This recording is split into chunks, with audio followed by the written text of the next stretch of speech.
Quelques kilomètres de marche à une allure soutenue et Brigitte Gay rejoint la clinique. C'est entre ces murs qu'elle s'est fait opérer le 21 juillet 2014. Elle pesait 32 kilos de plus. Depuis, elle entretient un lien particulier avec ce service spécialisé dans la prise en charge de l'obésité. Bonjour Xavier. C'est là que sa seconde vie a démarré. Le premier repas était difficile. Oui, c'est normal. Oui. Il faut y aller doucement. Il faut quand même manger parce que c'est important. On perd beaucoup de poids et on est vite fatigué. Donc si on ne mange pas, c'est pire. Ce jour-là, 3 patients l'attendent. Ils sortent du bloc. En tant que représentante de l'association Allo Anneau, elle ne se substitue ni au médecin, ni à la diététicienne, ni à la psychologue. Donc je viens vous rendre une petite visite pour savoir comment ça s'est passé. Son expérience et son réconfort, c'est tout ce qu'elle peut apporter, et c'est déjà beaucoup. Ça fait mal. Des fois on est perdu et d'avoir quelqu'un qui puisse nous guider, c'est très très important. Cette aide-soignante à la retraite a mis des années avant de passer à la chirurgie. En 2009, elle entame un travail d'équilibre alimentaire en clinique. Elle parvient à perdre 30 kilos en 3 ans, mais pour descendre en dessous du quintal et venir à bout de ses apnées du sommeil, elle a fini par accepter la sleeve, l'ablation des 3/4 de son estomac. Depuis, toute la famille l'accompagne. 4 personnes. Et puis la quantité d'huile pour 4 personnes, c'est-à-dire 4 cuillères à soupe, réparties sur le caril, les lentilles et la salade de concombre. Elle peut tout manger ou presque. Tout est question de quantité. Ça va? Et ça. C'est une bonne matinée? Ouais. Bon, c'est bien. Ce midi à table, elle est entourée de son mari, de son fils et de sa nièce. Un carré poulet. Non, moi je suis plus fast-food, j'aime bien me faire fast-food à la maison, tranquille. À l'âge de son fils, 17 ans, Brigitte était déjà en surpoids. Donc on essaye de lui Instaurer les bonnes manières.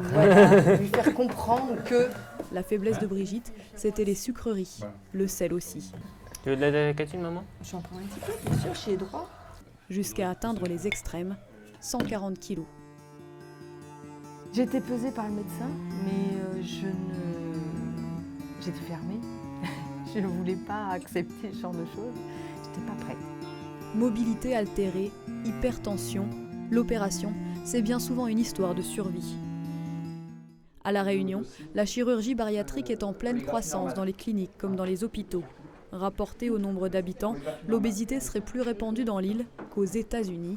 Normalement, il ne doit pas être ce type de psy. Au moins une fois par mois, chirurgiens, psychologues, anesthésistes, diététiciens, infirmières se réunissent pour étudier les dossiers des candidats. Je vais envoyer chez le chirurgien. Ouais, un rendez-vous chez le chirurgien et en parallèle un rendez-vous avec moi, ça peut être possible. La grande majorité sont d'ailleurs des candidates. Non, elle c'est bon, elle a droit à son intervention, mais voilà. Il y a quelques cas de troubles du comportement alimentaire qu'on essaie de déceler avec la psychologue et qu'on essaye de stabiliser en tout cas avant une intervention. C'est un long cheminement pour dépasser aussi l'anxiété que ça peut générer. Une opération chirurgicale, c'est pas rien. Toutes ces femmes envisagent l'intervention dans les 6 prochains mois. Face à elles, les chirurgiens leur donnent les armes pour affronter l'épreuve. En premier lieu, comprendre la dégradation de leur état de santé. Parce que quand on grossit dessous la peau, parce que ça met de la graisse sous la peau, mais on stocke de la graisse aussi dans tous les organes. Et tout ça, ça se remplit de graisse, alors que normalement, il n'y a rien, il n'y en a pas du tout. Bon et très bon résultat en chirurgie bariatrique. L'offre se diversifie. Ça veut dire qu'on a perdu au moins 80% de son excès de poids. L'anneau n'est plus la plus répandue. La sleeve, l'ablation des 3/4 de l'estomac, c'est ce qu'a subi Brigitte. Je vais vous faire passer des photos d'avant. C'est aujourd'hui l'opération la plus courante dans le traitement de l'obésité. L'anneau, la sleeve, le SADI, le bypass et mini-bypass. 80% des opérés qui retirent ou desserrent l'anneau gastrique regrossissent. Alors, si vous voulez bien me suivre, messieurs, dames. C'est ce qui est arrivé à Sandra Le Breton.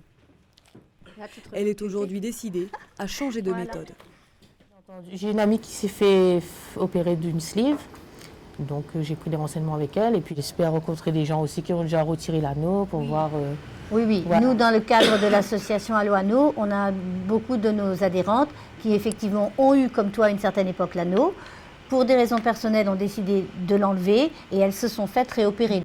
Au regard de sa population, la France est aujourd'hui le pays européen où l'on compte le plus grand nombre d'hospitalisations ayant pour motif l'obésité.